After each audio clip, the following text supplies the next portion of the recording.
Morning, I have the Punch newspaper with me. I have the Daily Thrust and also have the Vanguard and the VEOnewsNG.com, an online news platform. So I'll be giving you the headlines right away. And later on the program, Rufai Oseni will be calling us to analyze some of the news making the rounds. Now let's start with the Punch newspaper this morning. ASUU police declares war on vote buyers, deploy detectives. Blame Nigerians for voting bad leaders. Goats don't vote, says a senator. Atiku candidacy worsen than Muslim ticket. Ex-APC spokesman. Atiku candidacy worse than the Muslim ticket, really. Okay, it said by ex-APC spokesman. Egypt appoints Portuguese manager rejected by Nigeria. That one is on sport. Now let's move on to the Vanguard newspaper this morning. Controversy as POS operators accuse DPO of extortion in Lagos. POS operators accuse DPO of extortion in Lagos. That story is on the Vanguard newspaper. Muslim tickets, we can't campaign for Tinubu again. Northern APC Christians. Still on the Vanguard this morning, Lagos PHCS, 2 general hospitals receive 50 million naira equipment and consumables. Also on the Vanguard this morning, how health ministry's official mismanaged 5.7 billion naira donor agency fund. Now let's thrust into Daily Thrust this morning. Running mate Tinubu hasn't done anything outside the law, says San. Funke Akindele has no electoral value. APC mocks Jandor. And now we have the Sun newspaper here. The Sun says, strike. ASUU hits back at Buhari. Also on the Sun this morning, Northern APC Christian leaders reject same faith ticket, says it's recipe for disaster. You can get the story on the Sun newspaper. And now to the VONewsNG.com, says Zamfara governor seek extension of retirement age for security personnel to 70 years. Zamfara governor seeks extension of retirement age for security personnel to 70 years. And lastly, from the VEO News, it says Rivers APC chieftain Priest will quit party over Muslim ticket. And that's the stories we have for you this morning from the various newspapers in Nigeria. We've given you news from the Punch, the Vanguard, the Daily Trust, the Sun newspaper, and also an online news platform, VONewsNG.com. So this morning, we'd like to start with the story of Funke Akindele. As it says here on the Daily Trust, Funke Akindele has no electoral value. APC mocks Jandor. The Lagos State chapter of the APC has reacted to the nomination of actress Funke Akindele as the governorship candidate of the PDP, Dr. Abdulaziz Olajide Adediro.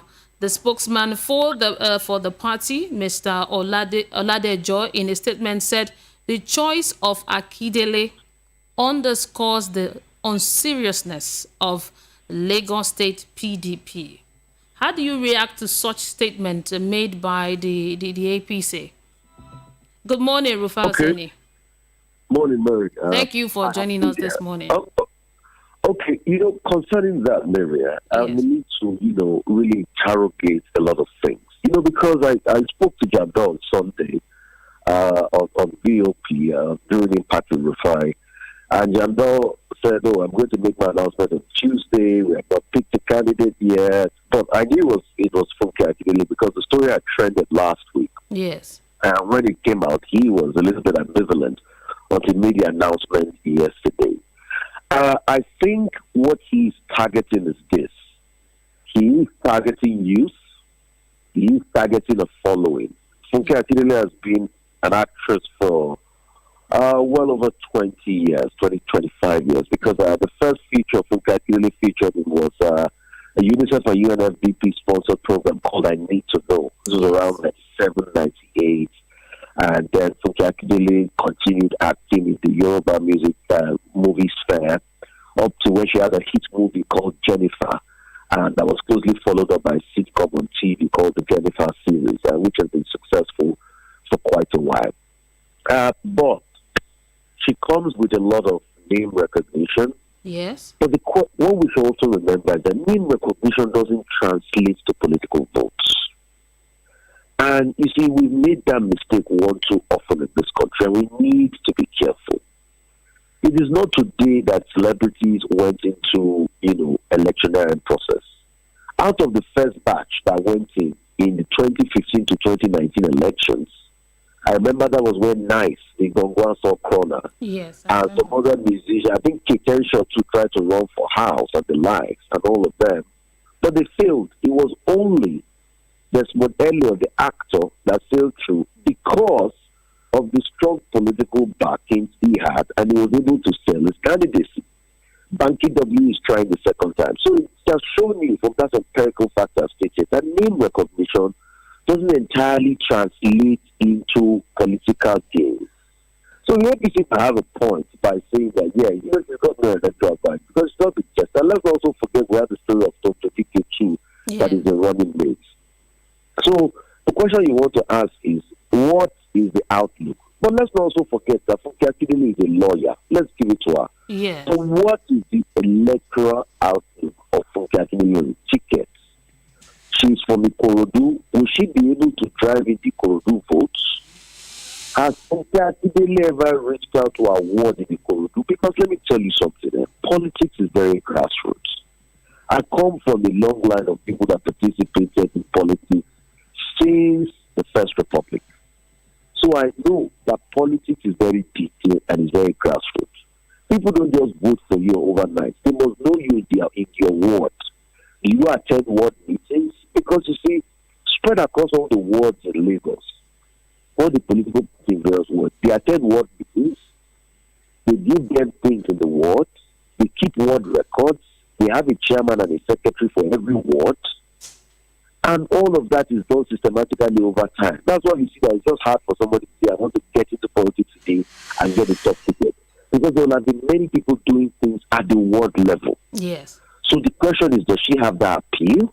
Will Jandor's popularity be able to ever override that appeal? Yes, you wanted to ask a question. Go ahead. No, but the words the spokesperson for the APC used, saying that it shows that the PDP is unserious.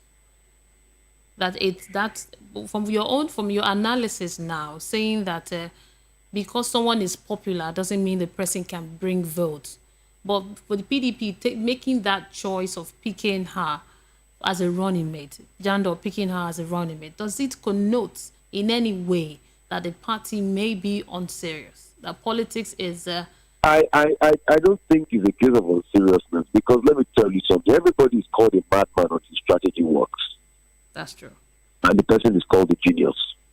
And so that's why there's a thin line between insanity and genius. You are always called a madman, not a madman. Then when your strategy you are working on works out, then you are called a genius. And the funny thing is, people that call you a madman not quite long are the quickest to call you a genius. I keep telling the story of the Eiffel Tower.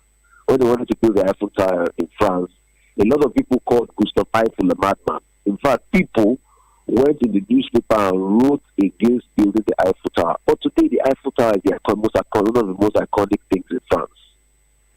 So they can call him unserious. If it works in his favor, they will say it's a political strategy. So concerning that, that's political speak. But for me, I like to go down to the empirical nitty-gritty. What would give Funke Akindele that appeal is what she does at the world level. Does she have those relationships?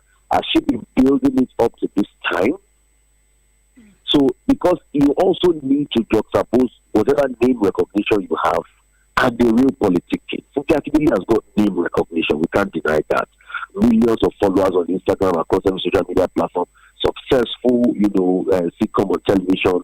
Every Jennifer is a known brand. But the question is, when it comes down to the real politicking, you have to do it. And when you check in other climes, so that's what happens. It is not today that an actress or an actor takes a top of. Don't forget in a hurry that former president of America, Ronald Reagan, used to be an actor. That's true. But when Ronald Reagan left acting, it took a time and he had to learn the ropes of politicking before he became president. We forget that Ronald Reagan, before he emerged president in 1980 election against Jimmy Carter, had been running in the Republican primaries for close to 5 to 10 years before that time.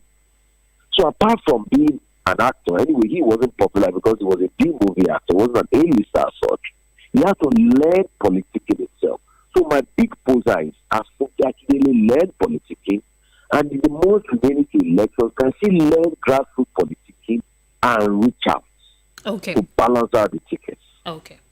Now, let's move on to another story here this morning. It's about ASUU and what the federal government said. It said in a statement addressed to President Muhammadu Buhari, entitled, "Mr. President, Sir, when and why enough cannot be enough," signed by ASUU Zonal Coordinator, Lagos, Dr. Adelaja Odukoya. He said, the president has reduced the Nigerian university to glorify secondary school. When he says enough is enough, that ASUU should do something about the strike, they should come back, he said, why would the president say that? Is he just waking up after 5 months to say that enough is enough? See, the sad reality is this about the ASUU situation. This is my prediction. If care is not taken, that it will linger.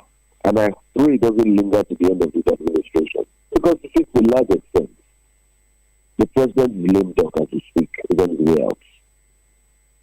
The president have less than how many months till February next year. Hope you know that after presidential election February, yes, he's just handed over, he'll be waiting for in May 29. And secondly, the request of ASUU is valid. Very valid. Because you see, we need to inject a lot of money into our educational system.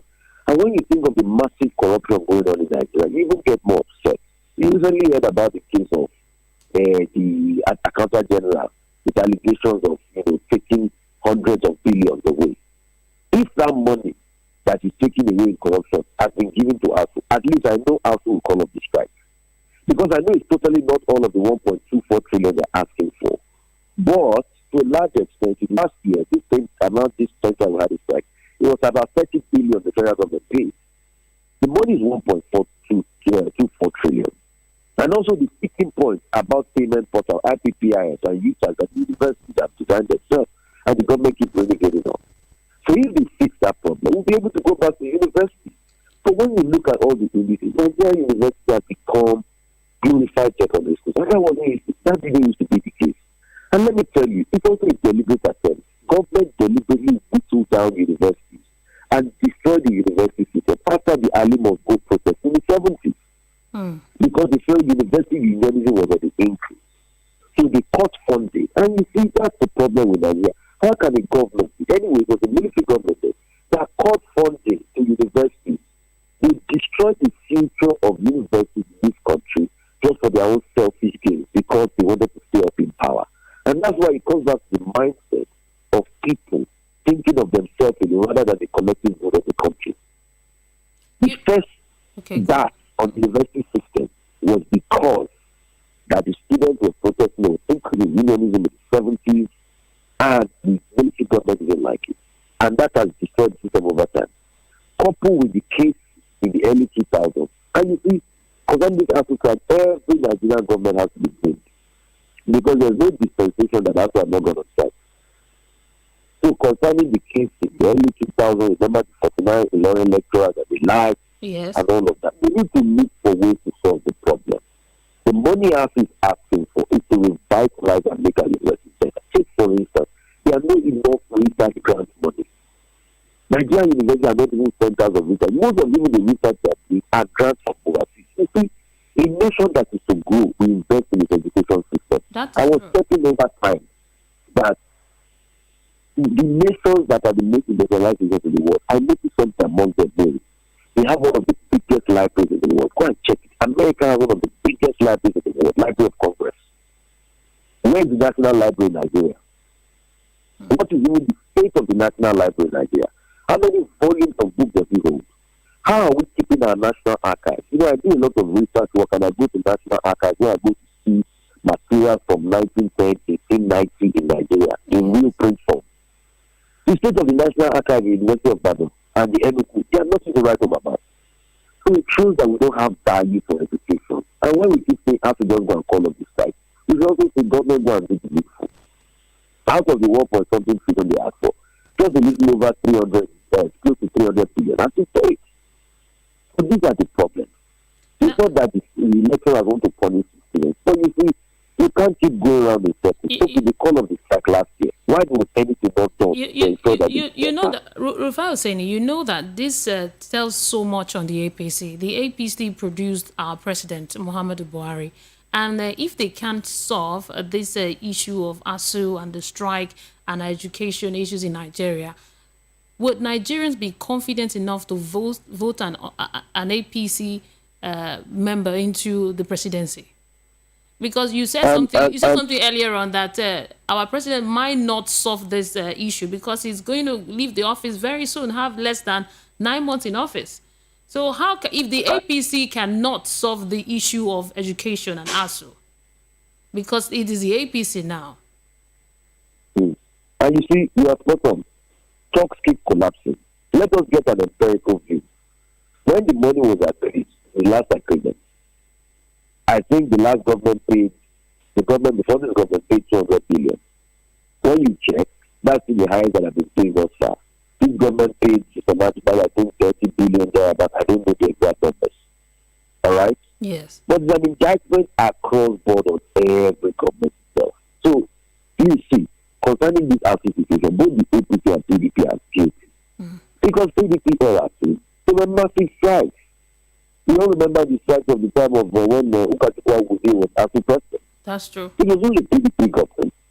So there were massive strikes across board. And that's why concerning this, as an objective analyst, both the APC and the PDP have failed. Now, as regards the educational system in this country. Now, talking about the APC, there is a news article here that says a running mate, Tinubu hasn't done anything outside of the law. We need to go back to the Constitution, Section 14 and 15, which deals basically with federal character, equity, fairness, and justice. It's completely silent on religion. This is the argument of Babatunde, the senior advocate of Nigeria, the spokesperson for the APC, the legal director for Tinubu campaign. You see, when I see arguments like that by legal state representatives of Allah, I have so much respect, but I say the argument is cherry picking. Because see, what is federal character? Giving power and seeking respect to every part of the country with understanding the polarity of the country. If federal character does not put in religion, yes, the Constitution might not expressly state in religion, but we've had a convention of religion in this country. The fact that if it's a Christian, it's a Muslim, that will be second. So that because we have an ethnic balance, yes, the Constitution might not put in religion expressly, but we know that there's a conventional polarity in this country that you must balance between both parts. Do you know that there are copious evidence to the fact that even in 83, one of the reasons why Buhari and the Akindele government went down was because it was a Muslim coloration? Do you know that there are copious evidence that a lot of people in the army were disgruntled? Do you know about that coloration? And let's even go back and check across the military government. When Babangida came in, Babangida was a Muslim. His second in command was Okiwe. Okiwe was a what? A Christian. So even the military understand these balances. When Babangida removed Okiwe, Augustus Aikomu, Babangida was a Muslim. Aikomu was what? A Christian. Yes. when Sonny Abacha came with Oladipo Dia, my townsman from Odu. Sonny Abacha was a Muslim, Oladipo was a Christian. When Abdulsalami Abubakar came in, who did he bring in? He brought in Mike Aigbe. He was a Muslim. Aigbe, sort of like the de facto vice president, second in command, was a Christian. So it is being a convention. It is being a convention that balances it out. Okay. Let us. So there have been arguments about this convention. When people are quick to fight, let me tell you something. The only outliers in this convention, I will go back historically to you. The only outliers in this convention, I will go back to historically is this. Yes. It is only the time of Yakubu Gowon that where Yakubu Gowon was what we call Christian, where was second in command, and what we call and you saw what happened. You saw what happened that Yakubu Gowon government was even toppled because Yakubu Gowon stayed on because when he came in there was a war in Nigeria. He was on the precipice of the war, and after the war he stayed on the stabilize it, but he was toppled in no time. By 76 he was toppled, and there were also concerns really that it was because the top action of the military were Christians. Okay. The Buhari time, people have more time to was the same. Let me even take you back to the first Republic. Hold the thought. Let's open the phone lines for our listeners to call in. I know the phone lines are buzzing. The number that you can call is 0700 903 903 903. That's the number that you can call to be part of the program. You've heard the different analysis concerning what's happening in Nigeria right now. You're just listening to the running mate issue of the APC and also Funke Akindele of the PDP in Lagos State, and also the ASUU, the response of ASUU to the federal government that enough is enough. So what's your take on all of this? The number to call is 0700 903 903 903. You can go on, Rufai. So let me just quickly wrap up. People look at the First Republic. Look at the First Republic. Nnamdi Azikiwe was president. Tafawa Balewa was prime minister. That was a Christian Muslim ticket. So look at it across board. So one way or the other, conventionally we want to balance it. So yes, according to the constitution, federal character, yes, because it's federal character. Yes. By make adjustment of religion. But by convention, we have always balanced our ticket because we understand the religious polarity. Because we understand the religious polarity. And that's when we're even a regional government. So the central government is made up of a Christian and what is it called? And a Muslim. Nnamdi Azikiwe was president, but the general said Tafawa Balewa was Muslim. So this is the case of convention. And convention you can't push out because convention is a culture. And let me tell you something, culture is very strong. What is culture? The way of life of a group of people. And that's why you see that they can make any argument they want. But look at their parties in this area. Look at the letter Babacha Lawal wrote yesterday. These are Muslim Christians. Look at the mass resignation in the AP. Look at the entire priesthood. Look at everybody resigning. Yeah, even from the time to resign. Look at a lot of people leaving the APC in droves. So if it was an acceptable argument, you think a lot of people will leave the APC in droves like that? See, I am just balanced and fair and objective. The way I think I'm arguing against the Muslim ticket, Mary, if I see Christian ticket, I will argue to the higher vote against it. Because we must have balance. Let's take some comment here from our YouTube channel. We'll have one from Leo Kange. He says the flag bearer says he will win because he has a Lagos East has 10 local government and he's going to win it at least 60%. That is what he is saying. And also on Buhari, he said Buhari is not serious. If he is not, I wonder how Tinubu will be. That's another comment this morning. Another one says, okay, he said APC and PDP are the same and no difference. Use your head. We're getting comments from our YouTube channel this morning. Remember that you can call us on 0700. We just have a minute left. 0700 903 903 903. That's the number that you can call to comment on what we are talking about right now. All this we've said, it's just important that you get your PVC. I think it all goes down to getting your PVC. And speaking with someone some time ago, the person told me that not that he does not want to register, but there are no place. He has gone round. He hasn't seen any place. If you want to register, you have to go to a very far location. You can't see it anywhere. And that's another major issue. That's another major issue. I think INEC will come out and give more details and work with the people on this in the Senate so that everybody can get their PVC and they must vote. So it's not just about getting your PVC, but please vote and ensure the votes are counted that day. It's really important, please. Okay. Thank you so much, Rufai Oseni. I think our time is up this morning. Thank you very much for being part of the program. Thank you. Okay. Hopefully tomorrow we're going to be here to talk more. It's been the front page review on Voice of the People 90.3 FM. A big thank you for being part of the program this morning, and everybody that has contributed, sent a message or called us. It's time for us to go right now. Remember, at 7:30 will be time for Sport with Abdulaziz Charisma. We are on social media. You can follow us on YouTube at The Voice of the People. We also stream live at www.voiceofthepeople.ng. My name is Mary Onaefe-Edebi, and thank you so much for being part of the program this morning.